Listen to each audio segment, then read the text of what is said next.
اپنے ماتھے کی آنکھوں سے دیکھیں تو یوں محسوس ہوتا ہے کہ حیدر کرار کا پورا خاندان آج منبر نور پر جلوہ بار نظر آتا ہے، اور یہ ایسا خاندان ہے کہ علی کا گھر بھی کیا گھر ہے کہ جس گھر کا ہر ایک بچہ، علی کا گھر بھی کیا گھر ہے کہ جس گھر کا ہر ایک بچہ جہاں پیدا ہوتا ہے وہیں شیر خدا معلوم ہو، جہاں پیدا ہوتا ہے وہاں شیر خدا معلوم ہوتا ہے۔ اور یہیں بارگاہ حضرت غوث الثقلینس نقد قمر حیدر و نسل حسنینس مادرش حسینی نسبستو پیدر او اولاد حسن یعنی کریم الابوینس۔ اب جس گھڑی کے لیے آپ لوگ منتظر تھے اب وہ ساعت ہیں، وہ گھڑیاں کٹ چکی ہیں، اب آپ اپنے دامنوں کو پھیلا لیں اس لیے کہ آپ تیار ہو جائیں حضور قائد ملت کے ملفوظات عالیہ کو سمیٹنے کے لیے۔ آج آپ کو بارگاہ مخدوم پاک کی سوغات اور بارگاہ شاہ رزق اللہ کی سوغات تبرک کے طور پر عنایت کی جائے گی۔ حضرت کا خطاب نایاب ہوگا اور آپ کی محبتوں کی سماعتیں ہوں گی۔ ایک دو ربائی کے ساتھ میں حضرت کو مائک سونپنا چاہتا ہوں، ایک دو ربائیاں ہیں اس کے ساتھ میں مائک حضرت کے حوالے کرنا چاہتا ہوں کہ اور آپ نے اپنی نگاہوں کے سامنے شہزادہ حسین پاک امام علی اکبر کی ذات سقوزہ صفات کو رکھنا ہے۔ آپ سامنے حضرت علی اکبر کی ذات کو رکھیں اور یہ شعر ملاحظہ فرمائیں کہ جس کی صورت بھی مثل صورت ہو، جس کی صورت بھی مثل صورت ہو وہ شہ مشرقین کیا ہوگا، جس کی صورت بھی مثل صورت ہو وہ شہ مشرقین کیا ہوگا، اور جس کا بیٹا رسول جیسا ہو، جس کا اکبر رسول جیسا ہو، خدا جانے وہ حسین کیا ہوگا، جس کا اکبر رسول جیسا ہو خدا جانے وہ حسین کیا ہوگا۔ یہاں پر میں گرہ لگانا چاہتا ہوں کہ حضرت علی اکبر کی ذات دیکھیں کیا ہے، توحید کے انوار کی تنویر ہے اکبر، توحید کے انوار کی تنویر ہے اکبر، اللہ کے محبوب کی تصویر ہے اکبر، توحید کے انوار کی تنویر ہے اکبر، اللہ کے محبوب کی تصویر ہے اکبر، نور نگاہ حضرت شبیر ہے اکبر۔ اور ذات اکبر کیا ہے؟ ممکن میں نہ آئے وہ امکان جلی ہے، ممکن میں نہ آئے وہ امکان جلی ہے، دیکھو تو محمد ہے پکارو تو علی ہے، جس کا بیٹا رسول جیسا ہو خدا جانے وہ حسین کیا ہوگا، جس کا اکبر رسول جیسا ہو خدا جانے وہ حسین کیا ہوگا۔ آخری ربائی کے ساتھ میں مائک حضرت کے حوالے کر رہا ہوں کہ مدینے سے جو بٹتی ہے وہی برکات باقی ہے، مدینے سے جو بٹتی ہے وہی برکات باقی ہے، اور نجف اور کربلا کی حشر تک سوغات باقی ہے، نجف اور کربلا کی حشر تک سوغات باقی ہے۔ کوئی مرتا ہے تو مر جائے ہمیں پرواہ نہیں سید، ہماری بخششوں کے واسطے سعادات باقی ہیں، ہماری بخششوں کے واسطے سعادات باقی ہے۔ اور ہم تو یہ سوچتے ہیں کہ 14 صدیوں کے بعد حسنین کریمین کے بیٹے کا حسن کا یہ عالم ہے، بیٹے کا حسن کا یہ عالم ہے کہ جب ہم ان کے دیکھتے ہیں تو ان کے گرویدہ بن جاتے ہیں۔ مجھے بتاؤ 14 صدیوں پہلے حسین کے حسن کا عالم کیا ہوگا، اور حسین کے نانا جان مصطفیٰ کریم صلی اللہ علیہ وسلم کے حسن کا کیا عالم ہوگا۔ میں نعرہ تکبیر اور رسالت کے ساتھ حضور کا استقبال کرنا چاہتا ہوں۔ نعرہ تکبیر، پرجوش نعروں کے ساتھ اپنی غلامی کا حقیقی ثبوت پیش کرتے ہوئے نعروں کا جواب دے۔ نعرہ رسالت، نعرہ حیدری، اولاد شاہ رزق اللہ، فیضان شاہ رزق اللہ، فیضان مخدوم سمنا، حضور قائد ملت، سادات کوڑی نار۔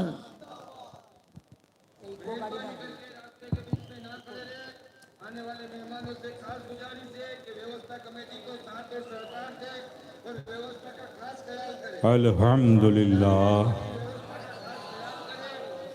الحمدللہ نعبده ونستعینه ونستغفره ونؤمن به ونتوکل علیہ ونعوذ باللہ من شرور انفسنا ومن سیئات اعمالنا من يهده الله فلا مضل له ومن يضلله فلا هادي له ونشهد أن لا إله إلا الله وحده لا شريك له ونشهد أن محمدا عبده ورسوله أما بعد فأعوذ بالله من الشيطان الرجيم بسم الله الرحمن الرحيم ألا إن أولياء الله لا خوف عليهم ولا هم يحزنون الذين آمنوا وكانوا يتقون صدق الله مولانا العظيم وصدق رسوله النبي الكريم ونحن على ذلك لمن الشاهدين والشاكرين والحمد لله رب العالمين. آئیے سب سے پہلے پورے حضور قلب کے ساتھ اپنے قلب کو عشق و محبت سے سرشار کر کے مدینے کی پربہار گلیوں کا تصور کر کے گنبد خضرا کے حسین تصورات میں کھو کر تاجدار مدینہ راحت قلب و سینہ صلی اللہ تعالیٰ علیہ وسلم کے حضور محبت سے پوری ایمانداری کے ساتھ دیانتداری کے ساتھ درود پاک پڑھ رہے ہیں. اللہم صلی علی سیدنا مولانا محمد وعلی آل سیدنا مولانا محمد کما تحب و ترضی بان تصلی علیہ صلاۃ و سلام علیک یا رسول اللہ. ایک بار اور ذرا جی لگا کے درود پاک پڑھ رہے ہیں. اللہم صلی علی سیدنا مولانا محمد وعلى آل سيدنا مولانا محمد كما تحب وترضى بأن تصلي عليه صلاة وسلام عليك يا رسول اللہ. ایک بار اور محبت سے نبی اور آل نبی پر صلی اللہ علی النبی امی والہ صلی اللہ علیہ وسلم صلاة وسلام علیک یا رسول اللہ صلاة وسلام علیک یا حبیب اللہ صلاة وسلام علیک یا نبی اللہ. سب سے پہلے آپ اہل محبت کو میں عرس قادری کی دل کی گہرائیوں سے مبارکباد پیش کرتا ہوں. اللہ پاک آپ کا اس بارگاہ میں آنا مبارک فرمائے اور اس در کی برکتیں نعمتیں آپ کو اور آپ کے آنے والی نسلوں کو عطا فرمائے. حضرات، اس وقت ہم اس کھلے ہوئے صحن میں صرف آسمان کے نیچے نہیں بیٹھے ہیں، بلکہ اس صحن اور آسمان کے بیچ میں اللہ کی رحمت سایہ فگن ہے ہمارے اوپر. چونکہ حدیث قدسی ہے کہ جہاں صالحین کا ذکر ہوتا ہے وہاں اللہ کی رحمت کا نزول ہوتا ہے. یہ مقام اس وقت نزول رحمت کا ہے. یہ جو ہلکی ہلکی پھوہار آتی ہے نا، یہ آپ کو بھگونے کے لیے نہیں آتی، آپ کو سیراب کرنے کے لیے آتی ہے نا. ظاہر ہے ان صالحین کا ذکر سننے والے صرف ہم ہی نہیں ہیں. جو اللہ کی بارگاہ کے محبوب ہو جاتے ہیں، مقبول ہو جاتے ہیں، جنہیں اللہ کی محبوبیت مل جاتی ہے، جب ان کا ذکر ہوتا ہے تو سننے والے صرف ہم آپ ہی نہیں ہوتے، آسمانوں سے ملائکہ بھی اتر آتے ہیں. یہ صالحین کا ذکر ہی باعث رحمت ہے اور اس کا سننا باعث ثواب ہے.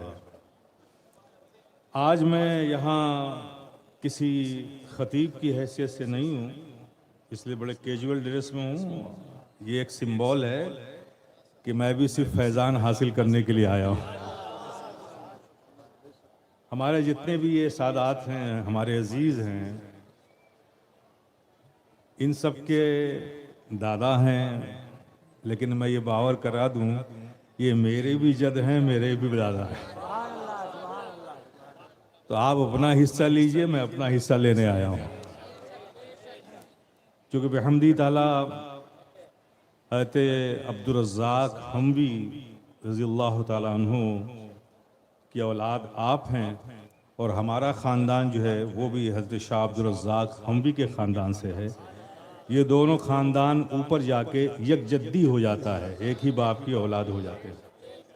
تو بحمدی تعالیٰ مجھے اپنے بھائیوں میں، اپنے بزرگوں میں آ کر بڑی خوشی محسوس ہوتی ہے، اور میں یہاں صرف اس لیے آتا ہوں کہ بس سرکار کی چوکھٹ چومنے کی سعادت مل جائے اور میں بھی اپنا چہرہ دکھا لوں اور میرے حصے کی جو نعمت ہے میں لے کر چلا جاؤں۔ یہ تو یقین ہے، یہ تو یقین ہے۔ دیکھیں نعمتوں کو حاصل کرنے کا طریقہ کیا ہے، یہ آپ ذہن میں رکھیے کہ صرف اعضاء کے حرکات و سکنات سے نعمتیں ان سے نہیں ملتی کہ آپ نے کان پکڑ لیا، یوں کر لیا، جھک گئے، نہیں میرے پیارے، یہ اعضاء کو جھکانے سے کام نہیں چلے گا، یہ اہل دل ہیں، جھکانا ہے تو یہاں دل جھکاؤ۔ تم جتنے جھکو گے اتنے ہی سر بلند ہو جاؤ گے، اور یہ آستانہ، یہ بارگاہ، یہ بڑی خوش نصیبی ہے اس پورے جوار کی، اس پورے علاقے کی، کہ غوث اعظم کی نسل یہاں پر آرام فرما رہی ہے۔ یہ حضرت خواجہ قادری حضرت رزق اللہ شاہ رحمۃ اللہ تعالی علیہ کتنے پاک نسب کے امین ہیں، یہ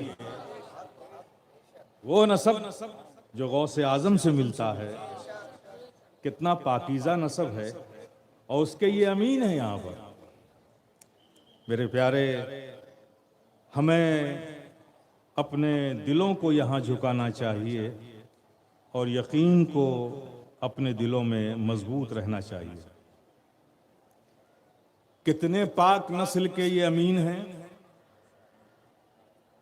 میر میراں، پیر پیراں، محبوب سبحانی، غوث سمدانی، شہباز لامکانی، حضرت شیخ عبد القادر جیلانی، اللہ اکبر۔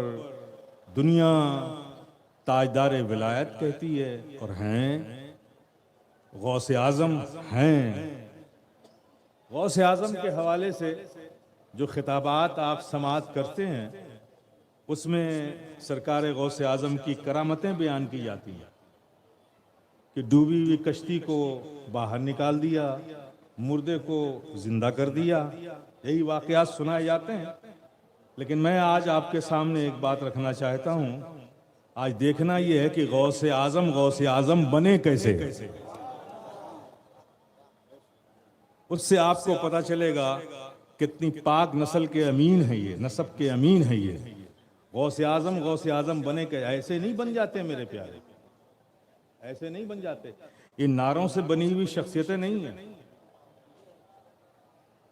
یہ دور حاضر میں نعروں سے شخصیتیں بنائی جاتی ہیں، یہ ایک ٹرینڈ ہے، لیکن میرے پیارے جو اللہ کی محبوبیت سے شخصیتیں بنتی ہیں، مقبولیت سے شخصیتیں بنتی ہیں، ان کو نعروں کی ضرورت نہیں ہوتی۔ اللہ ان کی محبتوں کو ہر مومن کے قلب میں ڈال دیتا ہے۔ یہی وجہ ہے کہ آپ نے غوث اعظم کا زمانہ نہیں دیکھا، غوث اعظم سے ڈائریکٹ کوئی بات تو نہیں سنی، لیکن روئے زمین پر کون ایسا مومن ہوگا جس کے دلوں میں غوث اعظم کی تعظیم نہ ہو، تکریم نہ ہو، عقیدت نہ ہو، محبت نہ ہو۔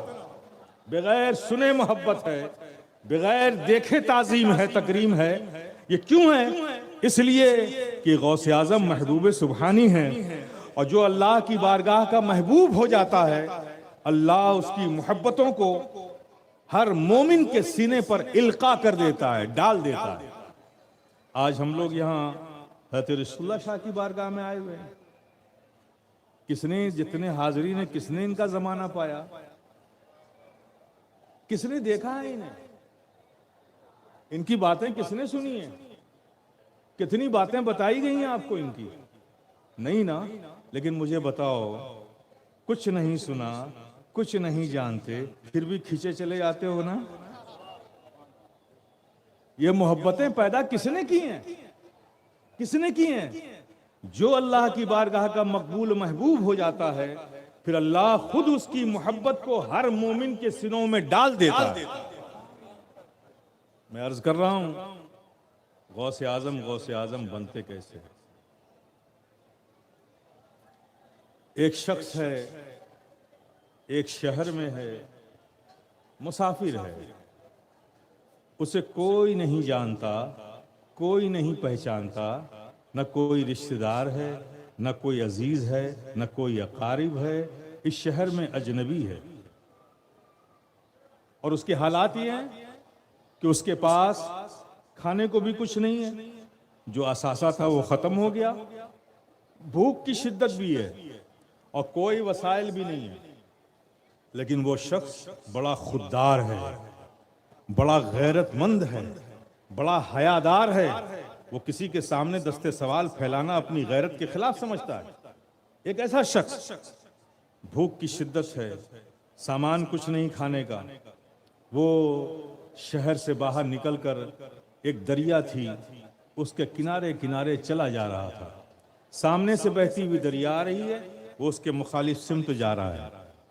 بھوک کی شدت، چلتے چلتے کچھ دور دیکھا کیا کہ پانی کی سطح پر ایک سیب بہتا ہوا آ رہا ہے، ایک سیب بہتا ہوا آ رہا ہے۔ بھوک کی شدت تھی، بہتا ہوا سیب آ رہا ہے، ظاہر مال غنیمت ہے۔ پانی میں گئے، سیب اٹھایا، اور ایک بائٹ، اونلی ون بائٹ لیا ہی تھا کہ خیال آیا کہ یہ سیب ہے تو یہ کسی باغ کا ہوگا، کسی جھاڑ سے گرا ہوگا، اور جب جھاڑ ہے تو جھاڑ کا کوئی مالک بھی ہوگا، اور میں نے تو اس سیب اس مالک کی اجازت کے بغیر کھا لیا، یہ تو جرم ہے، یہ تو خطا ہے۔ بے چین ہو گئے، سیب کو ہاتھ میں لے لیا، اب اس طرف بڑھنے لگے جدھر سے سیب آ رہا تھا۔ کافی دور جا کر دیکھا کہ دریا کے کنارے ایک باؤنڈری وال ہے، اس کے اندر سیب کے پیڑ ہیں، پیڑ کی ایک جھاڑ پانی پہ لٹکی ہوئی ہے۔ خیال کیا کہ شاید اسی جھاڑ سے سیب پانی میں گرا ہوگا جسے میں نے کھایا ہے۔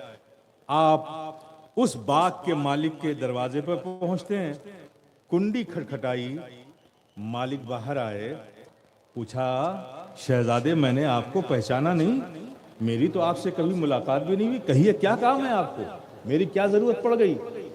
تو اس نوجوان نے کہا کہ مجھ سے خطا ہو گئی ہے، میں آپ کا مجرم ہوں۔ کہا میں نے تو آپ کو جانتا ہی نہیں، تو میرے جرم کیسے ہوا؟ کہا اس لیے کہ آپ کے یہ جھاڑ سے گرا ایک سیب میں نے بغیر آپ کی اجازت کے کھا لیا، یہ جرم ہے، میں اس جرم کی معافی مانگنے آپ سے آیا ہوں۔ خدا را آپ مجھے معاف کر دیجئے، میں سب کچھ گوارا کر سکتا ہوں، لیکن جرم کا، گناہ کا بوجھ اپنے کندھوں پر نہیں اٹھا سکتا، آپ معاف کر کے مجھے اس سے آزاد کر دیجئے۔ وہ جو باغ کے مالک تھے وہ بھی کوئی عام آدمی نہیں تھے، بڑے جوہری تھے۔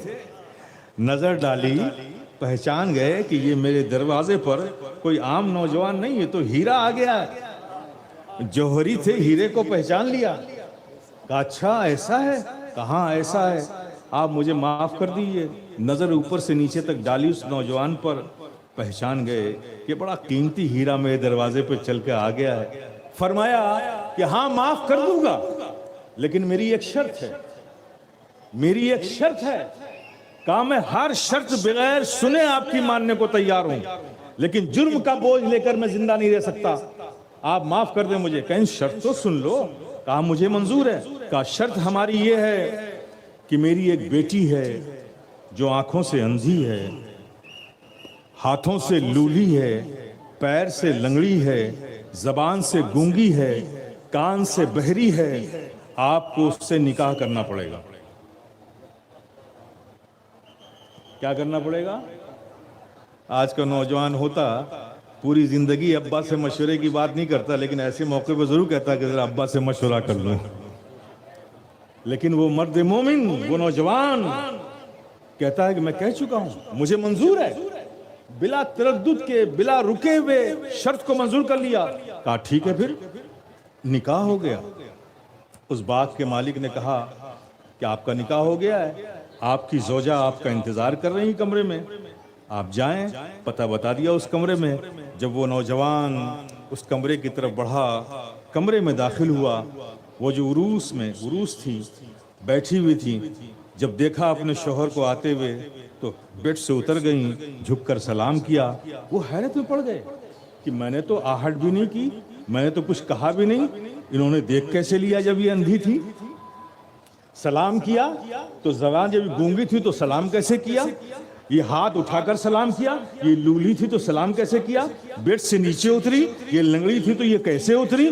وہ پریشان ہوئے اور پلٹ کر بھاگنے لگے، کمرے سے باہر بھاگنے لگے۔ ادھر سے وہ باغ کے مالک آ رہے تھے، کہا شہزادے کہاں جا رہے ہو؟ کہا مجھ سے پھر خطا ہو گئی، مجھے لگتا ہے کہ میں کسی اور کمرے میں چلا گیا۔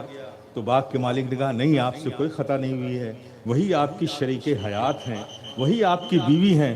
کہا آپ نے تو کہا تھا کہ وہ زبان سے گونگی ہیں لیکن وہ تو سلام کرتی ہیں، آپ نے کہا تھا وہ کانوں سے بہری ہیں لیکن میرے آنے کو سن لیتی ہیں، آپ نے تو کہا تھا کہ وہ ہاتھوں سے لولی ہیں لیکن ہاتھ اٹھا کر سلام کرتی ہیں، آپ نے تو کہا تھا کہ وہ ٹانگوں سے لولی لنگڑی ہیں لیکن وہ تو بیڈ سے اتر کر کھڑی ہو گئی، آپ نے یہ کہا تھا۔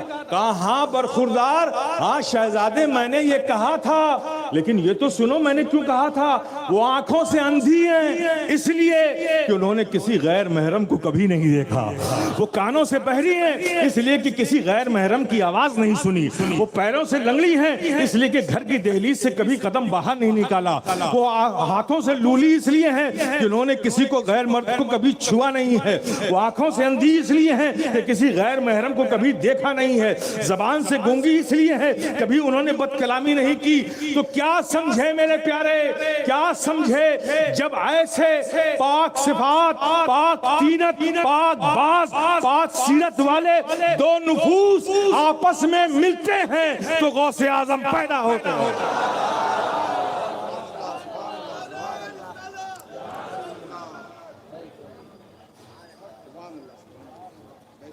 جب ایسی پاک ذات دو نفوس ملتے ہیں تو غوث اعظم جیسی شخصیت پیدا ہوتی ہے۔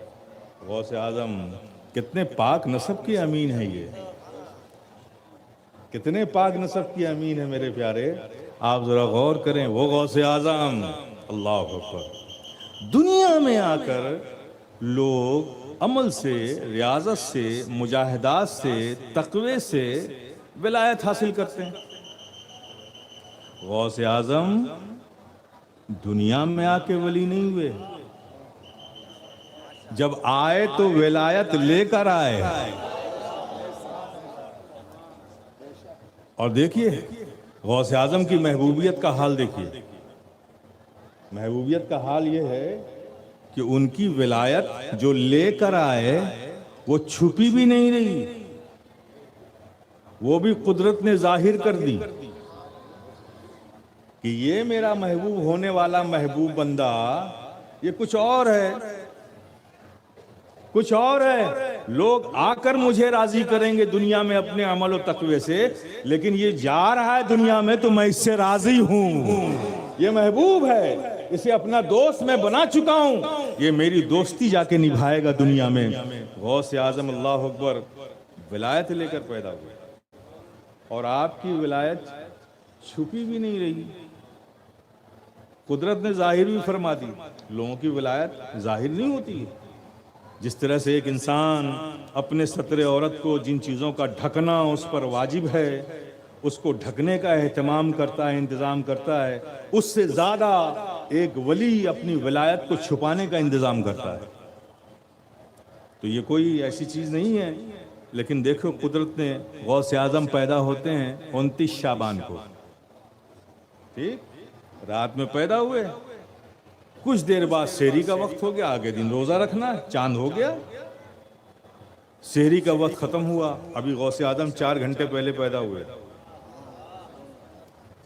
سحری لوگوں نے کھائی، وقت ختم ہو گیا، غوث اعظم نے ماں کا دودھ پینا چھوڑ دیا۔ پھر جب تک افطار کا وقت نہیں ہوا، آپ بتائیے 4 گھنٹے کا پیدا ہوا بچہ جب افطار کا ٹائم ہوتا ہے تبھی ماں کا دودھ پیتے ہیں۔ اب یہ تو گھر کے اندر کی بات ہے نا بھائی۔ اب غوث اعظم کا پورے رمضان یہی معمول رہا۔ ابھی ہیں کتنے؟ 4 گھنٹے، 1 دن، 2 دن، 3 دن، اس طرح سے 29 دن آپ نے رمضان کے گزارے۔ یہ بات آپ کی والدہ جانتی تھی کہ میرے بچے نے یہ معمول بنایا ہے۔ اب آپ دیکھیے، یہ گھر کے اندر کی بات ہے، لیکن اللہ نے قدرت نے اس کو ظاہر فرما دیا۔ جب 29 کا چاند آیا عید کا، تو بغداد میں اختلاف ہو گیا۔ یہاں بھی ہوتا ہے چاند نکلنے کا، ہوتا ہے نا، تو وہاں بھی اختلاف ہوا۔ رات بھر رویت و شہادت پر بحث ہوتی رہی۔ سحری کا وقت آ گیا، کسی نتیجے پہ لوگ نہیں پہنچے۔ تو یہ کہا کہ بھئی ٹھیک ہے، جب تک کوئی رویت نہیں آتی، اس کی شہادت نہیں آتی ہے، روزے کی نیت کر لو، آئے گی تو پھر اعلان ہوگا۔ اسی محفل میں علماء کی، دارالقضاء میں سارے علماء بغداد کے جمع تھے، اسی محفل میں ایک محب اہل بیت بھی تھا، اہل بیت سے محبت کرنے والا ایک عالم تھا۔ کہ آپ لوگوں نے تو بڑی کوشش کی، بڑی بحث و مباحثہ کیا، لیکن کسی نتیجے پہ نہیں پہنچے۔ لیکن میں آپ کو ایک راز کی بات بتاتا ہوں۔ مجھے خبر ملی ہے کہ ایک سید صاحب ہیں، ان کے گھر ایک بچہ پیدا ہوا ہے۔ مجھے معلوم ہوا ہے کہ وہ سحری کے بعد سے ماں کا دودھ پینا چھوڑ دیتا ہے، اور جب افطار ہوتی ہے تبھی ماں کا دودھ پیتا ہے۔ تو اب سحری کا وقت ختم ہوئے 2 گھنٹے تو ہو گئے ہیں، چلتے ہیں ان کے دروازے پر، ایک بار پوچھ لیتے ہیں۔ ٹھیک ہے، یہ دلیل تو نہیں بنے گا، یہ کوئی نص نہیں بنے گی اعلان کی، لیکن پوچھ تو لیتے ہیں۔ کہا اچھا ایسا ہے؟ اب دیکھیے آپ، وہ علماء جو کتابوں کی جزیات کو نص مان کر اس پر گفتگو کرتے ہیں، یہاں سارے لوگ تیار بھی ہو گئے، اچھا چلو دیکھ لیتے ہیں۔ گئے وہاں پر، حضرت موسیٰ صالح جنگی دوست کی بارگاہ میں حاضر ہوئے، سارے علماء کو اپنے دروازے پر دیکھا تو حیران ہو گئے کہ کیا معاملہ ہو گیا، آج سارے بغداد کے علماء میرے پاس آ گئے۔ کہا کیسے آپ لوگوں نے زحمت کی، آنے کی وجہ کیا ہے؟ تو انہوں نے فرمایا کہ اصل میں بات یہ ہے کہ مجھے ایک تحقیق کرنی ہے، پوچھنا ہے کہ آپ ذرا گھر کے اندر جا کے پوچھ لیجئے کہ آج آپ کے بچے نے دودھ پیا کہ نہیں پیا، دودھ پیا کہ نہیں پیا۔ وہ تو ناراض ہو گئے کہ بھئی اس سے آپ کا کیا تعلق ہے کہ میرے بچے نے دودھ پیا کہ نہیں پیا۔ کہ حضرت گزارش ہے آپ پوچھ لیجئے۔ وہ گئے اپنی شریک حیات کے پاس، کیونکہ بغداد کے بڑے بڑے علماء تھے، گئے تو انہوں نے پوچھا کہ بھائی کچھ علماء ہیں، کیا ماجرا ہے؟ وہ پوچھ رہے ہیں کہ بچے نے دودھ پیا کہ نہیں پیا۔ تو آپ کی شریک حیات نے فرمایا اللہ اکبر، لگتا ہے کہ یہ راز ظاہر ہو گیا۔ معاملہ کیا؟ ان کو بھی پتہ نہیں تھا۔ کا معاملہ یہ ہے کہ آپ کا بچہ سحری کے بعد دودھ نہیں پیتا تھا، اور افطار کا جب وقت ہوتا تھا تو دودھ پیتا تھا، لیکن میں نے یہ بات کسی کو نہیں بتائی، آپ کو بھی نہیں بتائی، لگتا ہے یہ راز کسی ذریعے سے باہر ہو گیا۔ تو کہا اچھا یہ بتاؤ دودھ پیا کہ نہیں پیا؟ روز نہیں پیتا تھا، آج پیا کہ نہیں پیا؟ کہیں آج تو پیا ہے، آج تو پیا ہے۔ انہوں نے آ کے بتایا کہ بھائی مجھے بھی نہیں معلوم تھا کہ میرے بچے کا یہ معمول ہے، لیکن میری شریک حیات کہہ رہی کہ آج پیا ہے۔ اب تذبذب، پیا ہے، دودھ پیا، لیکن اعلان نہیں کر سکتے، یہ نص نہیں ہے، دلیل نہیں ہے۔ لیکن وہ جو محب سادات تھے، اہل بیت تھے، ان کو تو یقین ہو گیا کہ اب زمانہ کچھ بھی کہے چاند تو نکلا ہے، چاند تو نکلا ہے۔ اور اس یقین کے ساتھ وہ لوگ پھر دارالقضاء میں آئے، لوٹ کے پلٹ کر۔ جب وہاں پہنچتے ہیں تو دیکھتے ہیں کم سے کم سینکڑوں لوگوں پر آدمی کا ایک قبیلہ آیا ہوا ہے، ایک گروپ بیٹھا ہوا ہے۔ انہوں نے پوچھا کہ آپ لوگ کہاں سے آئے ہیں، کیوں آئے ہیں؟ کہا ہم لوگ پاس سے قریب کے گاؤں سے آئے ہیں، چلتے چلتے ابھی پہنچے ہیں، ہم سب رویت کی شہادت دینے آئے ہیں۔ یہ سارے لوگ وہ ہیں جنہوں نے اپنی آنکھوں سے چاند دیکھا ہے، آنکھوں سے چاند دیکھا ہے۔ میرے پیارے، آج ہم اس غوث پاک کی پاک نسب کے امین کی بارگاہ میں ہیں، امین کی بارگاہ میں، جہاں سے غوث اعظم کے فیضان کی کرم کی خیرات بڑھتی ہے۔ آپ سمجھ گئے نا؟ بس میں آپ کو کوئی تقریر کرنا مقصد نہیں ہے، بس تھوڑا سا میں نے ایک جھلک دکھائی کہ ہلکے میں مت لیجئے گا، کہ آنا یہاں آپ کا رب کے فضل کی بات ہے، اور رب کے فضل کی اگر قدر نہیں کرو گے تو محروم رہو گے۔ یہ یاد رکھو میرے پیارے، ایسے مقامات پر تم خود نہیں آتے ہو، جب یہ بلاتے ہیں تو آتے ہو، ہے نا؟ مولا علی نے فرمایا تھا کہ میں نے اپنے رب کو اپنے ارادے کے ٹوٹنے سے جانا۔ تو صرف ارادہ کرنا کافی نہیں ہے کہ میں نے ارادہ کیا اور میں نہیں پورا کر سکا، تو اس کا مطلب کوئی اور ہے جسے میرے ارادے کی بھی خبر ہے، جب وہ چاہے گا تو ارادے کی تکمیل ہوگی۔ اسی طرح سے میرے پیارے، تم نے ارادہ کیا یہ ٹھیک ہے، لیکن میرے پیارے جب طلب ادھر سے ہوئی تو تم ارادے کو پورا کر سکے۔ اور یہ بات رکھو، کوئی کسی کو اپنے گھر دعوت دے کر بلائے تو مجھے بتاؤ کیا دروازے سے اسے لوٹا دے گا؟ بولو نا۔ کسی ایک عام انسان کی غیرت کو بھی یہ گوارا ہے کہ مہمان آئے، اچھا السلام علیکم، وعلیکم السلام، ٹھیک ہے چلیے ہو گیا، جائیے گھر۔ ایسا تو نہیں ہوتا نا، کم سے کم ایک گلاس پانی ہی پلائیے گا، کچھ تو ضیافت کیجیے گا۔ آپ نے بلایا ہے مہمان کو، تو مہمان کو بن کھلائے بن پلائے ضیافت بغیر کیے ہوئے لوٹانا، یہ ہم جیسے عام لوگوں کی غیرت کو گوارا نہیں ہے۔ تو میرے پیارے کیسے سوچتے ہو کہ جب انہوں نے بلایا ہے تو بن دیے تم کو لوٹا کیسے دیں گے؟ کیسے لوٹا دیں گے؟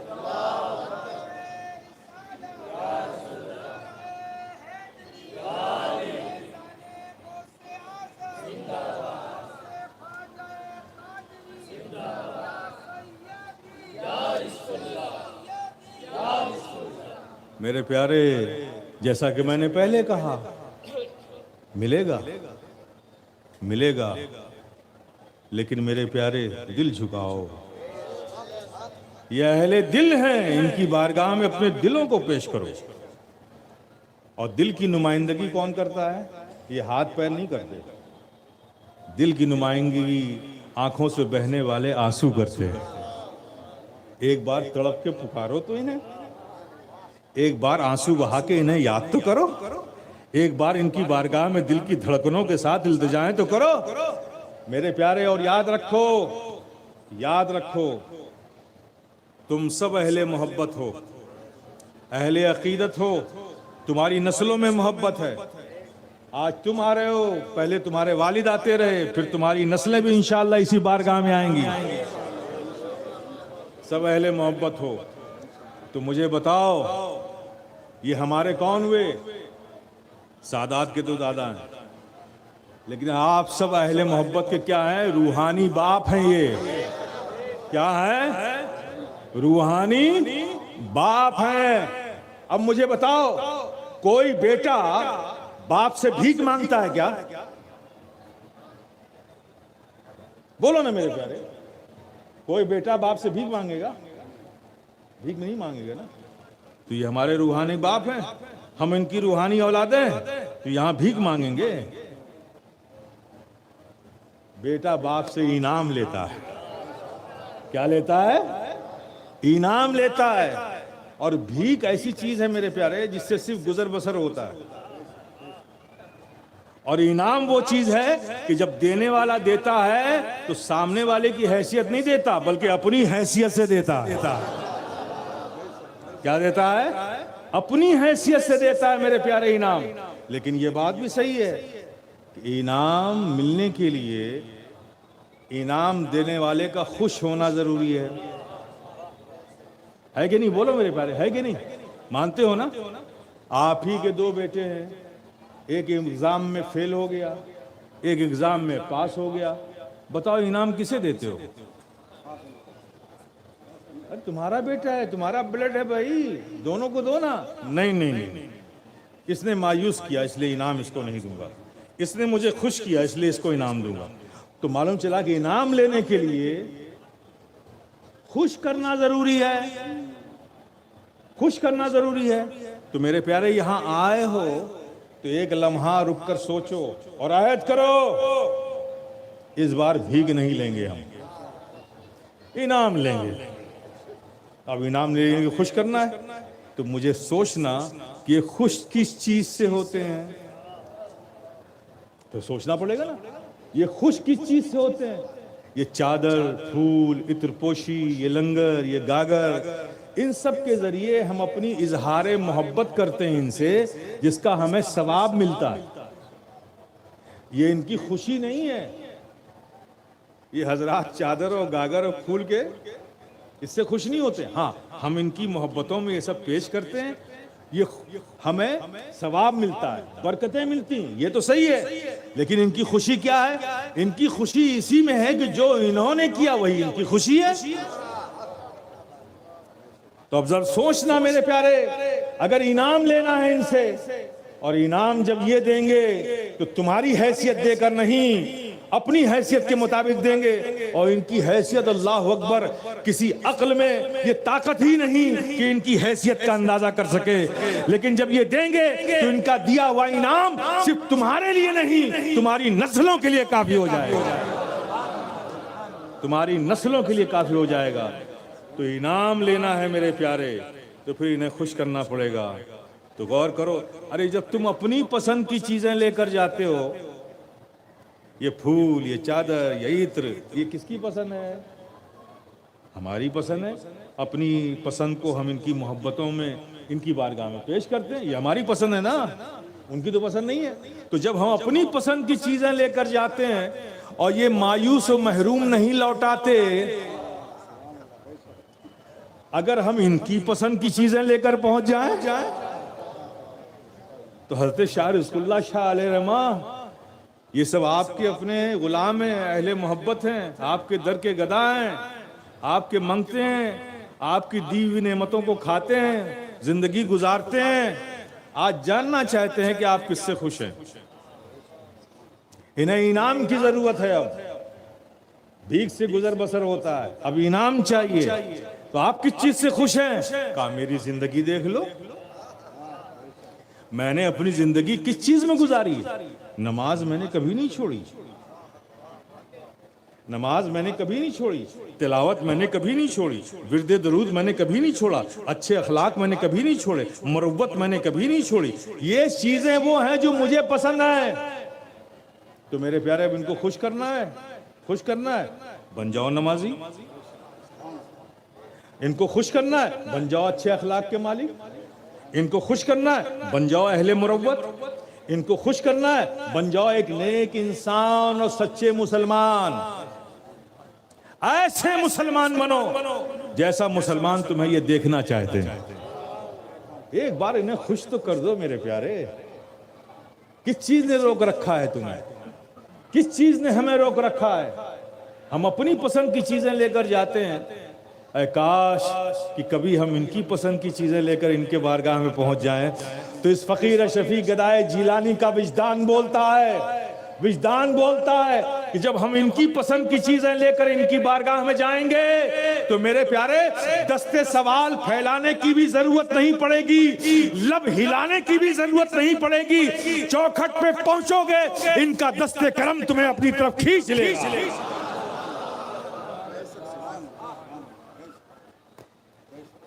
کھینچ لے گا میرے پیارے۔ غوث کو یا غوث کہتے کہتے ہو جاتے ہیں غوث، خواجگی مل جاتی ہے خواجہ کا دم بھر کے تو دیکھ۔ میرے پیارے آپ ہم سب بڑے خوش قسمت ہیں کہ اس پرنور محفل میں، اس بارگاہ میں، ان کی چوکھٹ پر اللہ نے ہماری جانوں پہ فضل فرمایا کہ اپنے ایک محبوب برگزیدہ بندے کی بارگاہ میں ہمیں پہنچا دیا، ہمارا یہاں آنا نصیب ہوا۔ اور انشاءاللہ مولا تعالیٰ یقین اپنے دلوں میں رکھو۔ دوسری جو پوائنٹ ہے وہ یہ ہے کہ یقین، تذبذب مت رکھنا، تذبذب مت رکھنا، یقین رکھو یہ علی کی اولاد ہیں، یہ علی کی اولاد ہیں۔ اللہ کے پیارے حبیب نے فرمایا اللہ یعطی وانا قاسم، اللہ دینے والا ہے اور میں بانٹنے والا ہوں۔ بانٹنے والا ہوں، یہ نہیں کہا صرف زمین والوں کو بانٹنے والا ہوں۔ اللہ کی نعمت کی ضرورت تو آسمان والوں کو بھی ہے، فرش والوں کو بھی ہے، سب کو ضرورت ہے نعمت کی۔ اور نبی نے کیا فرمایا حدیث قدسی کہ اللہ نے فرمایا اللہ مجھے دیتا ہے میں تقسیم کرتا ہوں۔ نبی نے فرمایا تقسیم کرتا ہوں۔ تو مجھے آپ پتہ ہے، آپ کو پتہ ہے یہ ذکر علی عبادت بھی ہے، ذکر علی عبادت، دید علی عبادت۔ تو اب دیکھ تو سکتے نہیں ہم، یہ سعادت تو ہمیں ملی نہیں، ہم اس دور میں پیدا ہوئے، لیکن ذکر علی عبادت۔ اور میں کہتا ہوں ذکر علی عبادت ہی نہیں، ذکر علی ضرورت، عبادت ہی نہیں ضرورت۔ اس لیے ضرورت کہ اللہ کے پیارے حبیب آقا و مولا نے فرمایا کہ اللہ دیتا ہے میں تقسیم کرتا ہوں۔ تو اللہ کے پیارے حبیب نے آسمان والوں کو وہ نعمت جو اللہ نے اپنے محبوب کو عطا کی تقسیم کرنے کے لیے، آسمان والوں کو وہ نعمت بانٹنے کے لیے، ان نعمتوں کا امین جبریل امین کو بنایا، اور زمین والوں میں نعمت بانٹنے کے لیے مولا علی کو امین بنایا۔ تو جسے نعمت چاہیے ذکر علی کرتا رہے، نعمت بٹتا رہے۔ اور آج یہ علی کی لال کی بارگاہ ہے، یہاں ذکر علی بھی ہوگا اور لالوں کا بھی ذکر ہوگا۔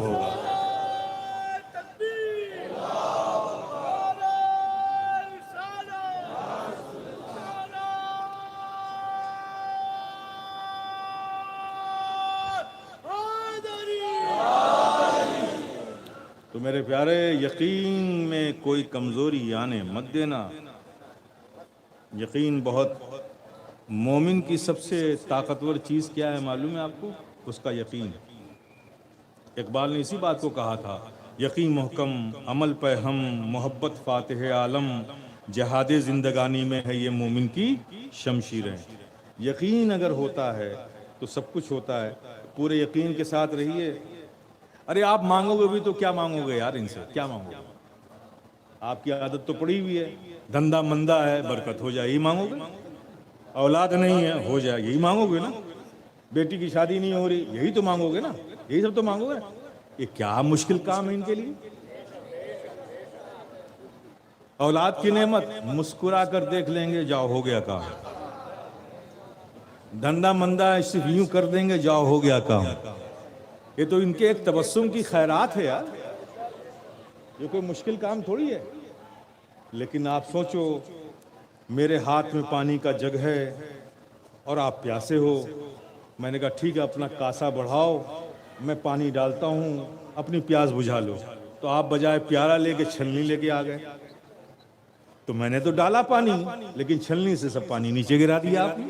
تو یقین ایسی چیز ہے، اگر یقین کا کاسا تمہارا مضبوط ہے تو میرے پیارے یہ فیضان کی بارگاہ ہے، یہاں سے کوئی محروم نہیں لوٹایا جاتا۔ اپنے یقین کے کاسے کو، پیالے کو مضبوط رکھو کہ انشاءاللہ مولا تعالیٰ پھر دیکھو اپنے اس دل کی زمین کو کھیتی کے لائق بناؤ۔ اس لیے کہ یہ بنجر زمین ہوتی نا، اوسر بنجر، آپ کے پاس دانہ کتنا ہی ہو لیکن کوئی اوسر بنجر زمین میں دانہ ڈالے گا کیا؟ ڈالے گا بولو نا بھائی، جب پیدا ہی نہیں ہونا ہے تو ڈالنے سے کیا مطلب؟ تو اگر زمین سے آپ کو کاشت کرنی ہے، فارمنگ کرنی ہے، دانہ اگانا ہے تو پہلے زمین کو صحیح کرنا پڑے گا۔ ایسے ہی میرے پیارے اگر رحمت کے چھینٹے اور بوندیں تمہیں چاہیے اپنی زندگی کو، اپنی روحانیت کو سیراب کرنے کے لیے، تو اپنے اس دل کی زمین کو کاشت کے لائق بناؤ، محبتوں سے سرشار کرو، کینے، بغض، عناد و حسد جیسی نجاست کو اپنے دلوں سے نکالو، اور ان اللہ کے محبوبوں کی بارگاہ کی محبتیں، ان کی ذات پر یقین کو اپنے دلوں میں مستحکم و مضبوط کرو۔ میرے پیارے آج سے ہی تمہاری زندگی کا ایک نیا ادھیائے شروع ہو جائے گا۔ بدل جائے گی تمہارے قدموں کی چال، بدل جائے گی تمہاری زندگی کی روش اگر تم یقین کے ساتھ. اور ایک بات اور میں کہنا چاہتا ہوں میرے پیارے، آپ دنیا میں کہیں جاتے ہیں آپ مریض ہو گئے، آپ کو کچھ دماغی پرابلم ہو گئی، کچھ پیٹ کی پرابلم ہو گئی، کچھ ہارٹ کی پرابلم ہو گئی، ہے نا، کڈنی کی پرابلم ہو گئی، دماغ کی پرابلم ہو گئی تو نیورولوجسٹ کے پاس جائیں گے آپ، پیٹ کی پرابلم ہو جائے گی تو گیسٹرولوجسٹ کے پاس جائیں گے، کڈنی کی پرابلم ہو گئی تو نیفرولوجسٹ کے پاس جائیں گے. یہی تو کرتے ہیں آپ. تو آپ ہر چیز کے ایکسپرٹس کے پاس جاتے ہیں اور اس سے وہ چیز حاصل کرتے ہیں، اسی سے ایڈوائس لیتے ہیں، ہے نا. آپ کو یہ خیال کیوں نہیں آتا آج ہم جہاں آئے ہیں وہ کس چیز کے اسپیشلسٹ ہیں؟ ابے ساری دنیا، یہ دنیا کی چیزیں تو دنیا سے مل ہی جائیں گی. وہ کیوں نہیں مانگتے یہاں جو دنیا والوں کے پاس نہیں ہے، صرف یہی ہے. اس لیے میں ایڈوائس کروں گا آپ کو، جہاں دنیا کی نعمتیں مانگتے ہو وہ کچھ نہیں، ایک تبسم کی خیرات ہے. مانگو میرے پیارے، وہ بھی مانگو جو دنیا کی کسی مارکیٹ میں، کسی انڈسٹری میں، کسی کارخانے میں، کسی ایجنسی میں تمہیں نہیں ملے گا، صرف یہی ملے گا. مانگو محبت کی دولت، مانگو ایمان پر خاتمہ، مانگو آخرت کی بھلائی، مانگو کردار میں حسن، مانگو اخلاق میں وسعت، مانگو محبتیں مانگو. یہ محبت، یہ اخلاق، یہ کردار کا حسن، ایمان پر خاتمے کی خیر اور آخرت پر خاتمہ ہو، خیر ہو آخرت ہماری. یہ دنیا کے کسی کارخانے سے، انڈسٹری سے، کسی شو روم سے تمہیں نہیں ملے گی. ملے گی میرے پیارے تو انہی بارگاہوں سے ملے گی. یہ بھی مانگا کرو میرے پیارے، اس کی بڑی ضرورت ہے. محبت کی خیرات نہیں مانگتے تو کیا ہوا؟ بھائی بھائی میں محبت نہ رہی، باپ بیٹے میں محبت نہ رہی، پڑوسی پڑوسی میں محبت نہ رہی. کتنے ہم بکھر گئے ہیں. اس لیے کہ ہم جاتے ہیں جہاں یہ محبتیں ملتی ہیں وہاں یہ چیز مانگتے ہی نہیں. تب محبتوں کی کمی ہوتی چلی گئی، ہم بکھرتے چلے گئے. ایمان کی سلامتی مانگو، اس کی دعا مانگو، ایمان ہمارا مضبوط ہوگا. کردار میں حسن مانگو تو بد کرداری سے بچے رہو گے. اگر یہ مسکرا کر جاؤ تیرا کردار اعلیٰ ہو جائے گا، اتنا ہی کہہ دے تو کام ہو جائے گا. اس لیے میرے پیارے آپ سب اہل محبت ہو، میں آپ کو یہ مزاج دے رہا ہوں، ذہن دے رہا ہوں کہ جہاں دنیا کی نعمتیں مانگتے ہو وہاں ایمان پر خاتمے کی دعا بھی مانگو، آخرت کی بھلائی مانگو، اخلاق میں وسعت مانگو، محبت کی دولت مانگو، کردار میں حسن مانگو، دینداری مانگو، آپس میں حسن سلوک کا جذبہ مانگو. میرے پیارے یہ بھی مانگو. اس کی بھی آج ہماری مسلم سوسائٹی کو بہت ضرورت ہے، چونکہ جتنا اس کمیونٹی میں بکھراؤ ہے، دیکھو ان کا کرم، دیکھو سب الگ الگ ہیں، الگ الگ ہو جائیں گے، لیکن دیکھیے آپ نے دیکھا جوڑ دیا انہوں نے. یہ سارے کوڑینار ہی شریف کے لوگ تو نہیں بیٹھے ہوئے نا. ایک کوڑینار شریف کا ہے، کوئی وراول کا ہے، کوئی بھاؤ نگر کا ہے، کوئی کہیں کا ہے، کوئی کہیں کا ہے. دیکھو ان کی محبت نے سب کو ایک کر دیا. تو جب ان کی محبت نے ایک کر دیا تو نیک بھی بن جاؤ میرے پیارے، نیک بن جاؤ. تو ان بارگاہوں میں یہ بھی مانگو. آج کی رات بڑی اہم ہے، جاؤ اس فقیر شفیع گدائے جیلانی کا وجدان بولتا ہے. یہ صرف آنکھوں کی بصارت ہی نہیں لوٹاتے، یہ آنکھوں کی روشنی ہی نہیں لوٹاتے، بلکہ جس کی بصیرت خراب ہو گئی ہے اسے بھی اچھا بنا دیتے ہیں، اسے بھی اچھا بنا دیتے ہیں. میرے پیارے بارگاہ ہے، لیکن چونکہ ہم لوگ دنیا دار ہیں، جس چیز کی کمی ہوتی ہے وہی لے کے چلے آتے ہیں. اب محبت کب کی ختم ہو گئی اس کا احساس ہی نہیں رہا. لیکن میرے پیارے آپ آئے ہو تو یہ ان چیزوں کے اسپیشلسٹ ہیں، یہاں یہی ملتا ہے. یہ تو سب جو دے دیتے ہیں دنیاوی چیزیں، یہ تو آپشنل ورک ہے ان کا، یہ ان کا جزوی کام ہے. بھئی دنیا کی چیزیں ان کے لیے کیا ہے؟ یہ تو نعمتوں کو تقسیم کرنے والے ہیں ہی ہیں، لیکن یہاں سے وہ چیزیں بھی ملتی ہیں جو دنیا دینے سے مجبور ہے. اگر ملتی ہیں تو مجھے بتاؤ اخلاق کس فیکٹری میں بنتا ہے؟ دنیا نے محبت پیدا کرنے کے لیے کون سی ٹیبلٹ بنائی ہے؟ اچھے کریکٹر کا مالک بننے کے لیے کون سا سیرپ ہے دنیا کے پاس؟ نہیں ہے نا. یہ دنیا کی مارکیٹ اس سے خالی ہے، یہ ساری چیزیں یہی ملتی ہیں. اس لیے میرے پیارے آپ سب اہل محبت ہو، اس لیے میں آپ کو یہ ٹپ دے رہا ہوں یہاں آئے ہو تو چوکنا نہیں، دنیا بھی مانگو، آخرت بھی مانگو، ایمان پر خاتمہ، کمی یہاں کچھ نہیں ہے، کمی یہاں کچھ نہیں ہے، بس مانگنے کا انداز ہونا چاہیے۔ یہ کان پکڑنا صرف یوں کر لینا اتنا کافی نہیں ہے، یہ تو ظاہر والوں کے لیے۔ جب یوں کرو تو تمہارا دل جھک جائے، آنکھیں جھکاؤ تو صرف آنکھیں نہ جھکیں، ساتھ ساتھ دل بھی جھک جائے۔ آنکھ بند کرو تو تصور دنیا کا نہ ہو بلکہ ان حضرات کا تصور ہو کہ جن کی بارگاہ میں ہوں گے کیسا نورانی چہرہ ہوگا، کیا ان کا جلوہ ہوگا، کیسے ہوں گے وہ، اس خیال میں وقت گزارو۔ میرے پیارے پرچھائیاں نظر آنے لگیں گی، ان جلووں کی پرچھائیاں آنکھ بند کرو گے دھندلی ہی صحیح نظر آنے لگیں گی۔ دھندلی اس لیے ہے کہ ابھی دلوں میں کثافت ہے، اگر یہ دل صاف ہوتا تو دھندلی نظر نہ آتی، صاف تصویر نظر آنے لگتی۔ ان بارگاہوں کا یہ فیضان ہے میرے پیارے، جو ان کے بارگاہ میں دست سوال اٹھاتا ہے محروم نہیں لوٹایا جاتا۔ آپ سب اہل محبت آئے ہو، محبتوں سے حاضری دو، دل کی گہرائیوں سے ان کی بارگاہ میں حاضر ہو، یقین کو مضبوط رکھو، انشاءاللہ مولا تعالیٰ نوازے گئے ہو اور پھر انشاءاللہ نوازے جاؤ گے۔ وآخر دعوانا الحمدللہ رب العالمین، ما توفیقی الا باللہ، استغفر اللہ استغفر اللہ۔ Memo,